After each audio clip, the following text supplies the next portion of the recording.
Restart यहाँ पे नहीं, रीस्टार्ट तो फिर तो कोरोना के नाम पर चीज पड़ोसियों को भेज रहा है, लेकिन हाँ हमारा रीस्टार्ट इस वक्त मुफ्लिसी के दौर आज भी पाकिस्तान को हाँ, अपने आप बंद हो जाएगा, अपने आप ऑन हो जाएगा। अच्छा अपने आप हो जाएगा।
कितनी भारी लग रही है। तो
already pointed out that I have to unmute. Thank you for that. Because I think after I got recorded in again, I was not able to see that I am on mute. So next sloka, I'll try not to project because every time I'm projecting, I'm facing a problem. Hare Krishna, Hare Krishna, Krishna Krishna. Hare Hare. Hare Krishna, Hare Krishna. Sarva Bhutani Kaunteya Prakritim Yanti Mamikam Kalpakshaye Punastani Kalpadau Visrujamyaham. So Krishna is telling here further that how one becomes many. Eko Bahusham is the principle. And previously we learned, previous sloka, everything is moving under Lord's will. भगवान के संकल्प से सब कुछ चल रहा है. पर इस श्लोक में हम पढ़ेंगे कैसे एक भगवान अनेक मतलब धारा बन के by becoming many parts, how he is functioning. O son of Kunti, at the end of millennium, every material manifestation enters into my nature. Sarva Bhutani Kaunteya Prakritim Yanti Mamikam. कब? कल्पक्षये पुनस्तानि कल्पादौ विसृजामहम्. जब कल्प का अंत होता है वो भगवान के अंदर समा जाता है और जब कल्प नया कल्प शुरू होने वाला है वो भगवान से बाहर अस्तित्व में आ जाएगा. The creation maintenance. Hare Krishna Hare Krishna Hare Krishna, Hare Krishna. The creation, maintenance, and annihilation of this material cosmic manifestation is completely dependent on the supreme will of the Supreme Personality of Godhead. So again, Krishna, Prabhupada in this purport and Krishna in this shloka is bringing out the fact that everything is happening by the Sankalpa of the Lord. And everything is completely dependent on the energies of the Lord. At the end of millennium means at the death of Brahma. So Brahma dies after a very long lifespan of his 100 years. So his 100 years कैसे calculate होता है? His one day, उनका एक दिन कितने समय का है? हमारे जो भूमि का जो वर्ष है कितने वर्ष है? 4.3 billion years. That means 4,300 million years. 4,300 million years is उनका एक दिन है. 4,310 लाख वर्ष हमारा उनका एक दिन है और उसी ड्यूरेशन उनका एक रात है. सो टोटल ड्यूरेशन एक दिन का बन गया 8.6 billion years. His month consist of 30 such days. ऐसे 30 दिन और ऐसे एक साल बनता है 12 महीने. ऐसे 100 साल ब्रह्मा जी जीते हैं. तो you can imagine how big is his life span. After 100 such years, उनके 100 साल के आयु के बाद when Brahma dies, so you see here Brahma is also in the material universe. Brahma is also one among the living beings. He also dies. Or if he in his lifespan becomes a pure devotee, he goes to the next loka, that is Vaikuntha loka. He gets permission to enter the Vaikuntha loka in his spiritual body. Otherwise, he has to come back to the earthly planets. Chine punya martya loka vishanti. Brahma bhuvana loka punaravartino Arjuna. Brahma के लोक में भी अगर कोई है, ब्रह्मा भी है, तो अगर भक्ति को उन्होंने कंप्लीट नहीं किया तो उनको वापस आना है अर्थली प्लैनेट्स पे. तो पुनरावर्तिनो arjuna. So when there is need to manifest the cosmic world, it is done by his will. और जब सृष्टि का अस्तित्व होना है तो भगवान के अंदर से सारे सृष्टि कल्प आदव, तो कल्प के प्रारंभ में आ जाते हैं. Although I am one, I shall become many. एको बहुश्याम. मैं एक हूं लेकिन मैं अनेक बन जाता हूं. This is the Vedic aphorism. He expands himself in this material energy and the whole cosmic manifestation again takes place. तो अपने भौतिक शक्तियों को वो विस्तार करते हैं और भौतिक गतिविधियां प्रारंभ हो जाते हैं. आध्यात्मिक जगत में क्या है? आध्यात्मिक जगत में वो तो शाश्वत है, वो तो उनका तो आना जाना तो है नहीं, लेकिन भौतिक जगत आते जाते रहता है। तो will move further, will go to shloka number 8. I have also opened on my mobile so that I can know that the sound and everything is all right. So we'll move on to shloka number 8. Prakritim swam avashthabhya visrujami punah punah bhutagramamimam krishnam avasham prakriter vashat. So Krishna is telling here, Prakritim swam avashthabhya. Avashthabhya means to enter. So how is the cosmic order under Krishna? It is being explained here again. The whole cosmic order is under me. तो कृष्णा बता रहे कि सारे सृष्टि मेरे, इसका चलन वलन मेरे नियंत्रण में है. By my will it is manifested again and again. और मेरी इच्छा से वो बार बार अस्तित्व में आ रहा है. And by my will it is annihilated at the end. और कल्प के अंत में, ब्रह्मा के आयु के अंत में, वो फिर प्रलय में होके अस्तित्व नहीं रहता है. अवश्यम प्रकृतेर वशात. अवश्यम मतलब इसका बाकी जीव जंतु को उसका कंट्रोल नहीं है. They don't have the control. Who is controlling? It is the Lord. How is he controlling? By his will. तो अपने संकल्प से प्रकृतिम स्वाम अवस्थभ्य विसृजामि पुनः पुनः भूतग्रामम इमं कृष्णम अवशम प्रकृतिर वशात अवस्थभ्य विसृजामि सृजामि विसृजामि. और पुनः पुनः भगवान की संकल्प से बार बार ये हो रहा है. तो भूतग्रामम इमं कृष्णम, तो ये सारे जो जीव जंतु है, प्रभुपाद ट्रांसलेट्स भूतग्रामम as all these cosmic manifestations. ये सारे जो सृष्टि है क्या होता है? इमं कृष्णम, कृष्ण मीन्स कंप्लीट, टोटली. अवश्यम प्रकृतेर वशात, मतलब वशात मतलब under obligation. They are all obligated to the laws of nature, the laws of the supreme lord, laws of cosmic manifestation and destruction. So we will try to do the purport of this shloka. I'm not trying to keep myself fully projected because the video quality is not coming good. The whole cosmic order is under me. So Krishna is telling here, मेरे निगरानी के नीचे सब कुछ हो रहा है. So everything is being under the watchful eyes of the Lord. This matter is the manifestation of inferior energy of the Lord. ये जो भौतिक प्रकृति है वो भगवान का बहिरंग शक्ति से सृजामी मतलब अस्तित्व में आ गया है. और भौतिक शक्ति मतलब inferior energy. At the creation, the material energy is let loose as महत तत्वा. तो जब सृष्टि का प्रारंभ हो रहा है तो महत तत्वा बनके प्रधान जो बोलते हैं उसका अस्तित्व होता है. तो into which the Lord as his first Purusha incarnation Mahavishnu enters. तो महत तत्व में महाविष्णु प्रवेश करते हैं.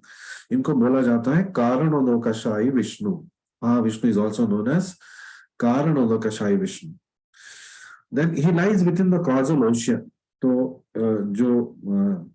जो समुद्र होता है, ओशन है, जिसमें जल है, उस महत तत्व में उसको कारणा ओशन बोला जाता है, कारणा समुद्र.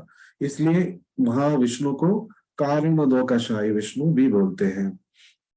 Then and breathes out innumerable universes. So Mahavishnu के श्वास छोड़ने से सारे सृष्टि का अस्तित्व आ जाता है. उसके ब्रीथिंग से और उनके पोर्स से, स्किन पोर्स से, त्वचा के जो होल्स है वहां से ब्रह्मांड बाहर आते हैं और मैनिफेस्ट होते हैं. और जब वो श्वास अंदर लेते हैं तो ये सब अस्तित्व में नहीं रहते. So each then Lord again enters each of the universe. तो हर एक अनेक ब्रह्मांड आ रहे हैं. महाविष्णु के अंदर से, और हर एक ब्रह्मांड में फिर महाविष्णु प्रवेश करते हैं। जो महाविष्णु प्रवेश करते हैं, जब उनका नाम बन जाता है गर्भ उदकशायी विष्णु। तो क्योंकि ये एक ब्रह्मांड के अंदर चले गए, हर एक ब्रह्मांड में एक एक गर्भोदकशायी विष्णु बसते हैं। सो ऐसे देयर आर करोड़ों करोड़ों Garbhodakshayi Vishnu. Within every universe there is one Garbhodakshayi Vishnu. So it Garbhodakshayi Vishnu is the one from whose navel a lotus comes and Brahma manifests. So हर ब्रह्मांड में एक एक ब्रह्मा है। जो चतुर्मुख ब्रह्मा है हमारा, he is the least qualified Brahma, मतलब he is the least strong Brahma. So we are living in one of the weakest universes, not the best of the universes. लाखों अरबों सर वाला ब्रह्मा भी है, because in that universe that kind of Brahma is required. चतुर्मुखा Brahma हमारे पूरे ब्रह्मांड को चला रहे, तो 4 मुख से वो पूरे ब्रह्मांड को चला रहे, इतना बुद्धि काफी है। ऐसे भी लोग हैं, ब्रह्मांड है जिसमें ब्रह्मा को अरबों अरबों सर की जरूरत है। तो ऐसे ब्रह्मांड के ब्रह्मा हमारे चतुर्मुख ब्रह्मा से समझिए कितना महान है, कितने इंटेलिजेंट होंगे।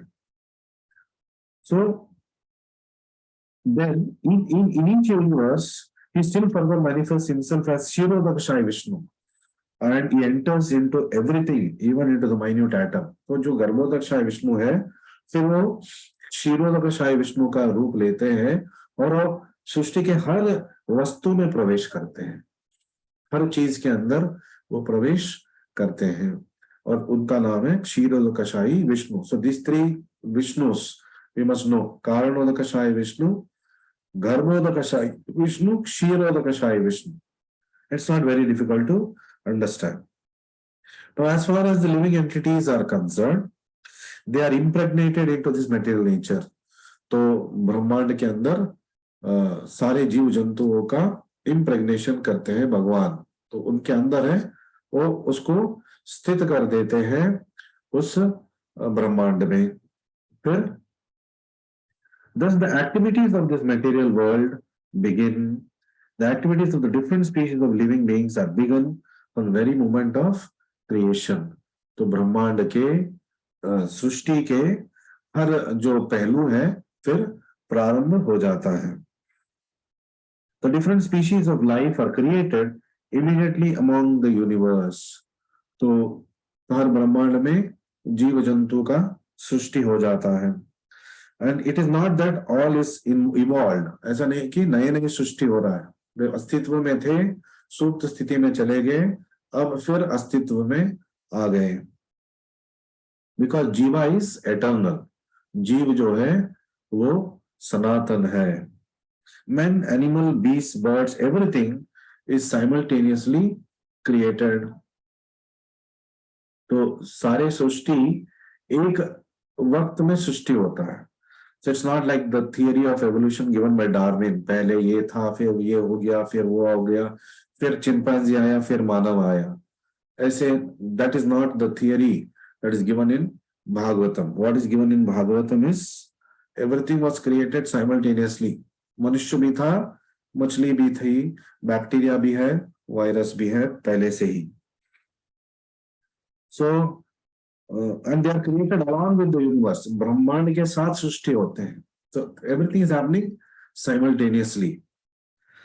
ऐसे तो ऐसा हो गया, घर भी बन रहा है और उसके रहने वाले जीव भी simultaneously बन रहे हैं. So something like that. And after creating different species of life, he has no connection with them.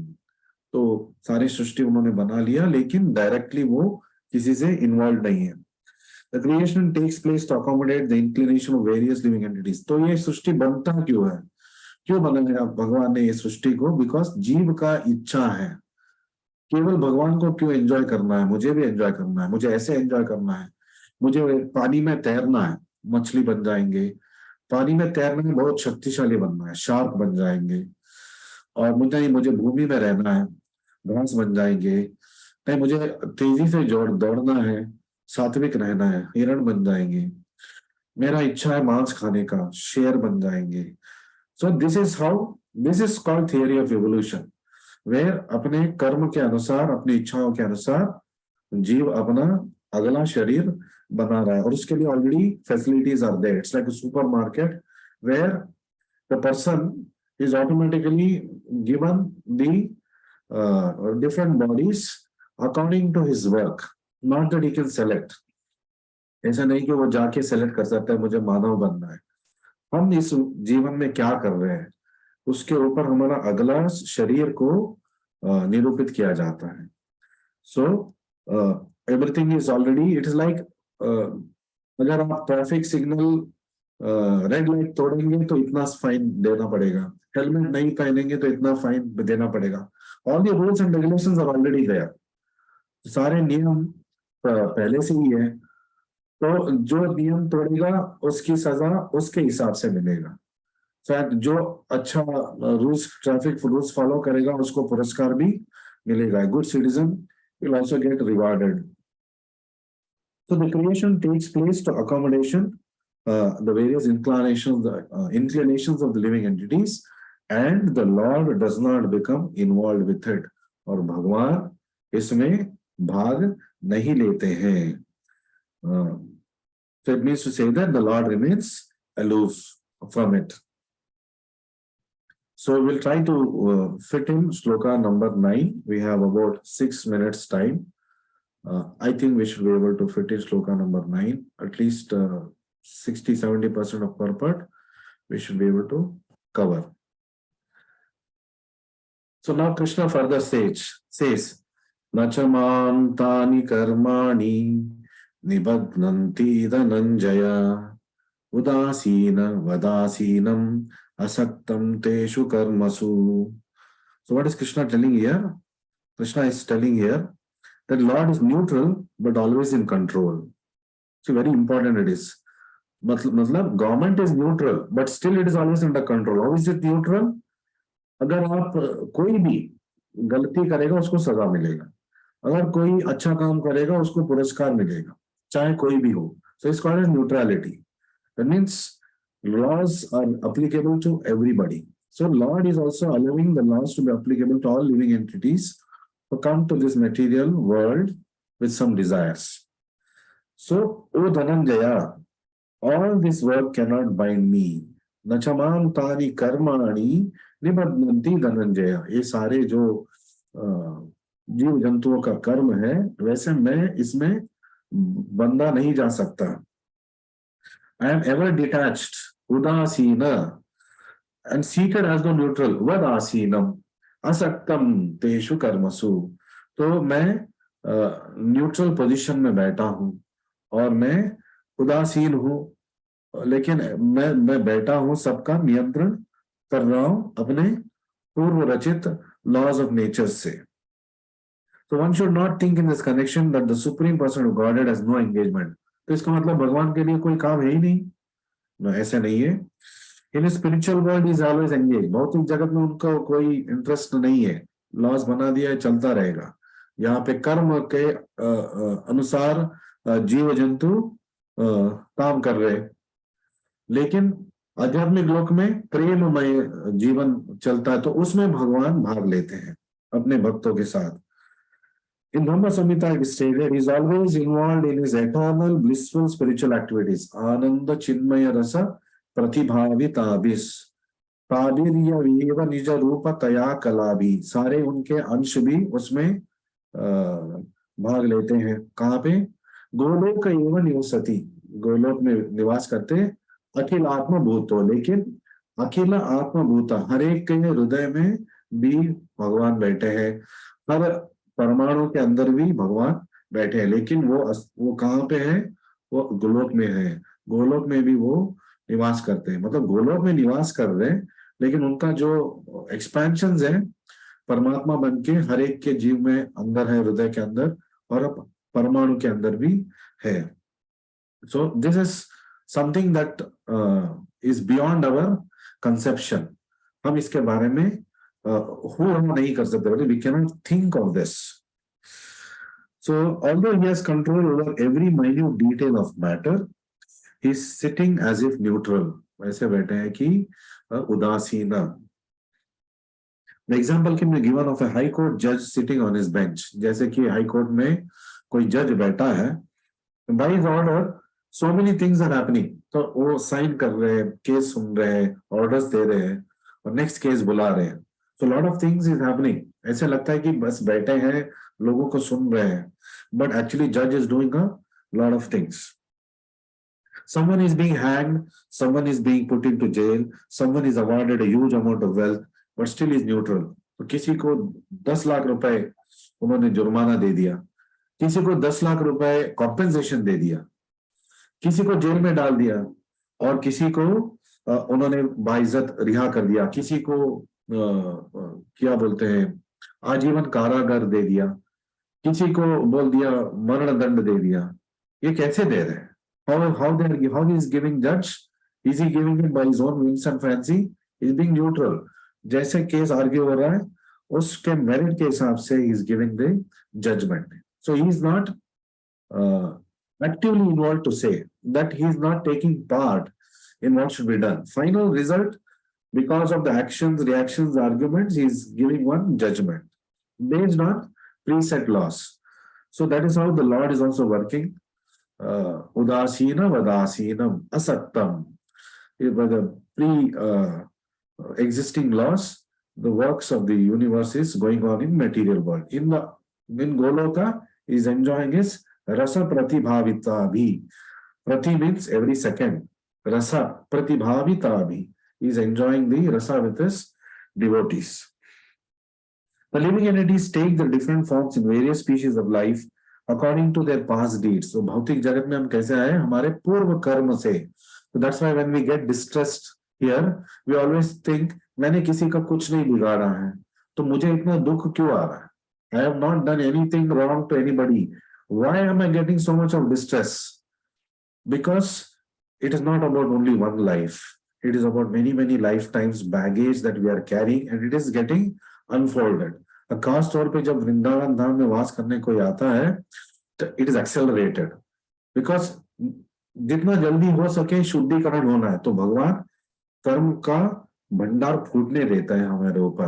तो ऐसा लगता है अरे वृंदावन आके गलती कर लिया क्या, सडनली इतना कष्ट आ रहा है, सडनली इतना निंदा आ रहा है, but it's all the lord's plan, because fast purification happens when somebody comes to Vrindavan or goes to some holy place. That's why we must go to the holy places. Our karma gets burnt very fast. It gets burnt by devotional service. Karmani nirdahati kintucha bhakti bhajam. कर्म ऐसे ही नहीं मिटेगा, लेकिन भक्ति भाजा मतलब भक्ति करने से कर्म का नाश हो जाता है. So saying this, we will end today's session. We are already running out of time. Thank you for joining me today. So next 2 days, 3 days, we'll be having the Prabhupada